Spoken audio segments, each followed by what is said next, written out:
ಪ್ರಿಯಾಂಕ್ ಖರ್ಗೆ ಅವರು ಹೇಳಿದ್ದು ಇಡಿ ಐಟಿ ರಾಜ್ಯಪಾಲರ ಕಚೇರಿ ಅದು ಯಾವುದು ಆಗ್ತಿಲ್ಲ ಅಂದಾಗ ಹೀಗೆ 50, 100, 200 ಕೋಟಿ ಆಫರ್ಸ್ ಅಂಕಿರ್ತವ್ರೆ.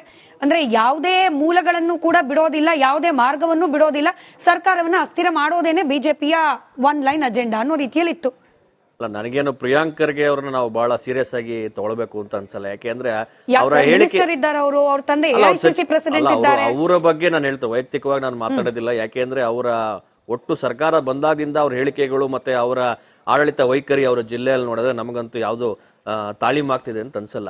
ಎಷ್ಟೊಂದ್ ಜನ ಮಕ್ಕಳು ಅಲ್ಲಿ ಬೇಸಿಕ್ ಔಷಧಿ ಇಲ್ಲದೆ ಸಾಯ್ತಾ ಇದ್ದಾರೆ. ದಯವಿಟ್ಟು ಅದ್ರ ಬಗ್ಗೆ ಗಮನ ಕೊಡ್ಲಿ ಅವರು. ಅದ್ರ ಬಗ್ಗೆ ಇದ್ರ ಬಗ್ಗೆ ಮಾತಾಡಿದ್ರೆ ಒಂದು ನೈತಿಕತೆ ಇರುತ್ತೆ ರಾಜಕೀಯದಲ್ಲಿ ಅಂತ ನಾನು ಹೇಳ್ತೀನಿ. ಎರಡನೇದಾಗಿ ಈ ರೀತಿಯ ಹೇಳಿಕೆಗಳು ಅವ್ರಿಗೇನು ಹೊಸದಲ್ಲ. ಟ್ವಿಟರ್ ಅಲ್ಲೂ ಸುಮಾರಷ್ಟು ಹೇಳಿಕೆಗಳನ್ನ ಪ್ರಕಟಣೆ ಮಾಡ್ತಾನೆ ಇರ್ತಾರೆ. ಅದಕ್ಕೆ ಅಷ್ಟೊಂದು ಇಂಪಾರ್ಟೆನ್ಸ್ ಕೊಡಬೇಕು ಅಂತ, ಮಹತ್ವ ಕೊಡಬೇಕು ಅಂತ ನಮ್ಗಂತೂ ಅನ್ಸಲ್ಲ.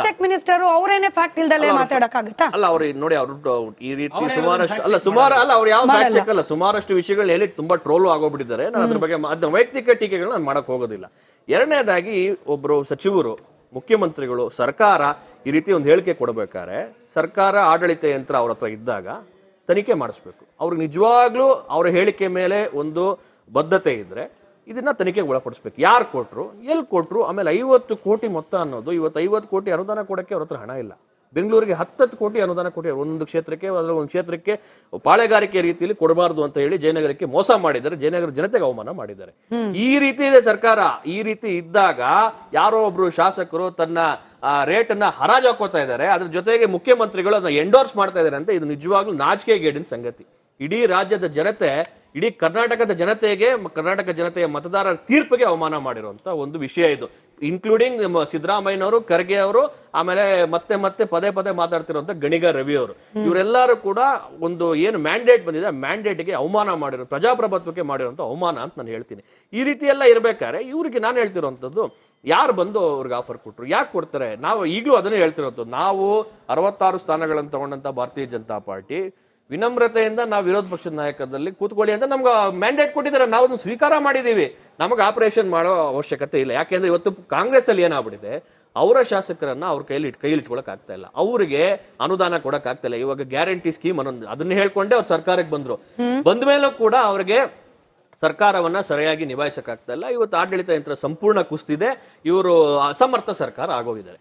ಹೀಗೆಲ್ಲ ಇರ್ಬೇಕಾದ್ರೆ ಅವರ ಶಾಸಕರನ್ನ ಅವ್ರ ಕೈಲಿ ಹಿಡಿದೇ ಇಡೋ ಕಾರಣಕ್ಕೆ ಈ ರೀತಿ ಒಂದು ಡೈವರ್ಷನ್ ಮಾಡಬೇಕು ಅನ್ನೋಕ್ಕೋಸ್ಕರ ಈ ರೀತಿ ಹೇಳಿಕೆಗಳು ಅವರ ಶಾಸಕರ ಬಾಯಲ್ಲಿ ಹೇಳ್ಸಿರುವಂತದ್ದು. ಆ ವಕ್ಫನ್ನ ಮುನ್ನೆಲೆಗೆ ತಂದ್ರು. ನಾನು ಹೇಳ್ತಿರುವಂತದ್ದು, ಇವಾಗ ಖರ್ಗೆ ಅವ್ರು, ಪ್ರಿಯಾಂಕ್ ಖರ್ಗೆ ಅವ್ರು ಇಷ್ಟೆಲ್ಲ ಮಾತಾಡ್ತಾರಲ್ಲ, ಇವಾಗ ಸಿದ್ದರಾಮಯ್ಯನವ್ರ ಮೇಲೆ ಮೂಢ ಹಗರಣವನ್ನ ಇವಾಗ ಅವ್ರು ಯಾರು ಬಂದು ಹೇಳಿದ್ರು 62 ಕೋಟಿ ಕೊಡಿ ಅಂತ ಪರಿಹಾರ? ಅದನ್ನ ನಾವ್ ಹೇಳುದು, ಸಿದ್ದರಾಮಯ್ಯನವರೇ ಹೇಳಿದ್ದು. 50-50 ಅನುಪಾತದಲ್ಲಿ ಬೇರೆ ಯಾವ ರೈತರಿಗೆ ಈ ರೀತಿ ಪರಿಹಾರ ಸಿಕ್ಕಿದೆ? ಯಾರೊಬ್ಬ ಬಡ ರೈತನಿಗೆ ಈ ರೀತಿ ಪರಿಹಾರ ಸಿಕ್ಕಿದೆಯಾ? ಸಿಕ್ಕಿಲ್ಲ. ಇದೆಲ್ಲ ತನಿಖೆ ಆಗ್ಬೇಕು ಅಂತ ನಾವು ಆಗ್ರಹ ಮಾಡ್ತಿರುವಂತದ್ದು. ಆಮೇಲೆ ಮುಖ್ಯಮಂತ್ರಿಗಳು ಈಸ್ ಬೌಂಡ್ ಟು ರಿಸೈನ್. ಈ ಒಂದು ಹಗರಣದಲ್ಲಿ ಅವರು ಒಂದು ರಿಸೈನ್ ಮಾಡುವಂಥದ್ದು ನಿಶ್ಚಿತ. ಹಾಗಾಗಿ ಎಲ್ಲಿ ಅವರ ಒಂದು ಸ್ಥಾನ ಪಲ್ಲಟ ಆಗುತ್ತೆ ಅಂತ ಒಂದು ಯೋಚನೆಯಲ್ಲಿ ಈ ರೀತಿ ಹೇಳಿಕೆಗಳು ಒಬ್ಬ ಜವಾಬ್ದಾರಿಯುತ ಸ್ಥಾನದಲ್ಲಿರುತ್ತೆ ನಾಡಿನ ಮುಖ್ಯಮಂತ್ರಿಗಳ ಬಗ್ಗೆ ಬಾಯಿಂದ ಬರ್ತಾರೆ. ನಿಜವಾಗ್ಲೂ ಅನುದಾನದ ಬಗ್ಗೆ ಮಾತಾಡ್ತೀರಿ. ತಮ್ಮಯ್ಯ ಅವರು ಕೂಡ ಶಾಸಕರಿದ್ದಾರೆ, ಅವರನ್ನೇ ಪ್ರಶ್ನೆ ಮಾಡೋಣ. ತಮ್ಮಯ್ಯ ಸರ್, ಅನುದಾನ ಸರಿಯಾಗಿ ಸಿಗ್ತಾ ಇಲ್ಲ, ಅಭಿವೃದ್ಧಿ ಮಾಡ್ಲಿಕ್ಕೆ ಆಗ್ತಾ ಇಲ್ಲ, ಕಾಂಗ್ರೆಸ್ ಸರ್ಕಾರದ ಅಡಿಯಲ್ಲಿ ಶಾಸಕರಿಗೆ ಬೇಸರ ಆಗಿ ಹೋಗಿದೆ. ಈ ಕಾರಣಕ್ಕೆ ಶಾಸಕರಲ್ಲೂ ಕೂಡ ಒಂದ್ ರೀತಿಯ ಅಸಮಾಧಾನ ಇದೆ ಕಾಂಗ್ರೆಸ್ ಸರ್ಕಾರ ನಡೀತಾ ಇರೋ ಹಾದಿ ಬಗ್ಗೆ ಅನ್ನೋ ಆರೋಪ ಬಿಜೆಪಿ ಕಡೆಯಿಂದ. ಹೌದಾ? ತಮಗೆ ವೈಯಕ್ತಿಕವಾಗಿ ಹೇಳಿ, ತಮಗೆ ತಮ್ಮ ಕ್ಷೇತ್ರದ ಅಭಿವೃದ್ಧಿಗೆ ಅನುದಾನ ಎಲ್ಲ ಕರೆಕ್ಟ್ ಆಗಿ ಬರ್ತಾ ಇದೆಯಾ? ಕೊಟ್ಟಿದಾರಲ್ಲ ಮೇಡಮ್, ನಮಗೆ ನಮ್ ಕ್ಷೇತ್ರಕ್ಕೆ ವಿಶೇಷ ಅನುದಾನ ಅಂತೇಳಿ 25 ಕೋಟಿನ ಮಾನ್ಯ ಮುಖ್ಯಮಂತ್ರಿ ಸಿದ್ದರಾಮಯ್ಯನವರು ಕೊಟ್ಟಿದ್ದಾರೆ. ಅದನ್ನ ಈಗ ಎಲ್ಲಾ ಕಡೆ ಗುದ್ಲಿ ಪೂಜೆ ಮಾಡಿ ಕೆಲಸ ಸ್ಟಾರ್ಟ್ ಮಾಡಿದೀವಿ. ಆಮೇಲೆ ಹಳೆ ಕಾಮಗಾರಿಗಳಿಗೆ ಅಪ್ರೂವಲ್ ಕೊಟ್ಟು ಅವನು ಕಾಮಗಾರಿ ಮಾಡಿಸ್ತಾ ಇದೀವಿ. ನಮ್ಮಲ್ಲೇನು ಅಭಿವೃದ್ಧಿ ಕುಂಠಿತ ಆಗಿಲ್ಲ, ನಾವು ಕೆಲಸ ಮಾಡಿಸ್ತಾ ಇದೀವಿ. ನಗರದಲ್ಲಿ ಅಲ್ಪಸಂಖ್ಯಾತರ ಇಲಾಖೆಯಿಂದ 5 ಕೋಟಿ ಹಣನ ರಿಲೀಸ್ ಮಾಡಿದ್ದಾರೆ. ಅದನ್ನ ಈಗಾಗಲೇ ಗುದ್ಲಿ ಪೂಜೆ ಮಾಡಿ ಅದನ್ನು ಕೆಲಸ ಮಾಡ್ತಾ ಇದೀವಿ ಮೇಡಮ್. ನಮ್ದು 5 ಗ್ಯಾರಂಟಿ ಜೊತೆ ನಮ್ ಕ್ಷೇತ್ರದಲ್ಲಿ ಅಭಿವೃದ್ಧಿನೂ ನಡೀತಾ ಇದೆ.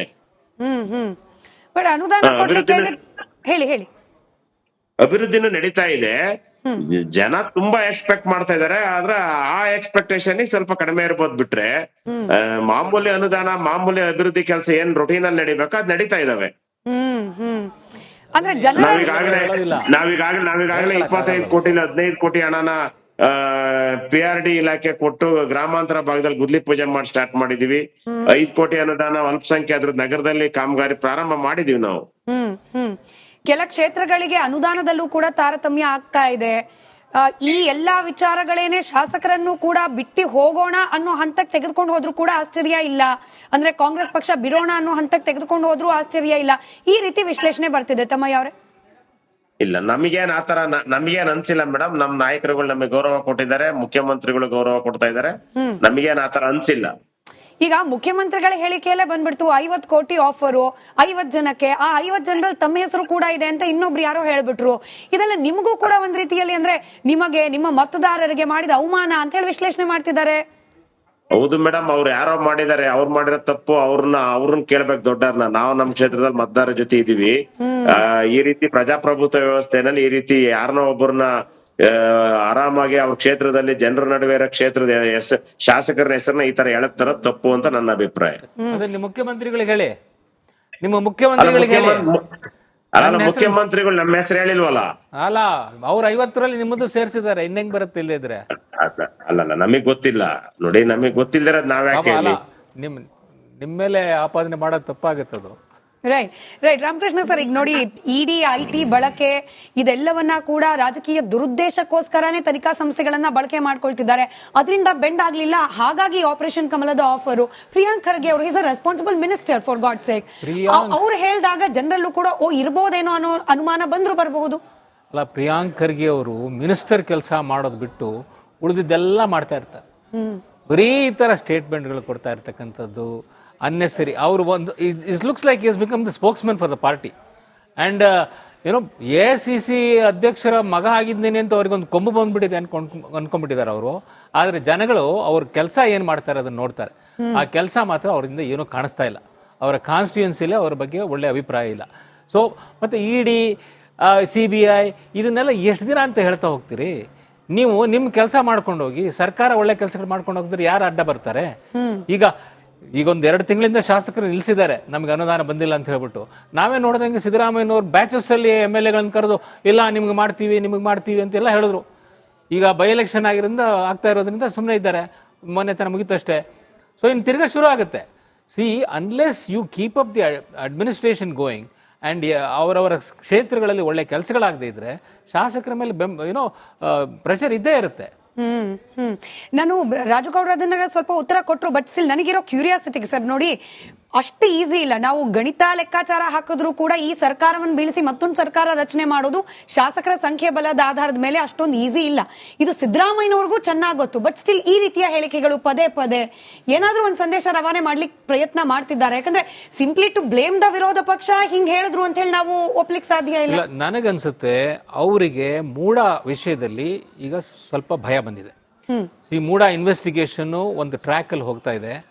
ಮತ್ತೆ ಅವರು 14 ಸೈಟ್ಗಳನ್ನ ಅದರ ಎಕ್ಸ್ಚೇಂಜ್ ಅಲ್ಲಿ ತಗೊಂಡಿರ್ತಕ್ಕಂಥದ್ದು ಖಂಡಿತ it will go against him.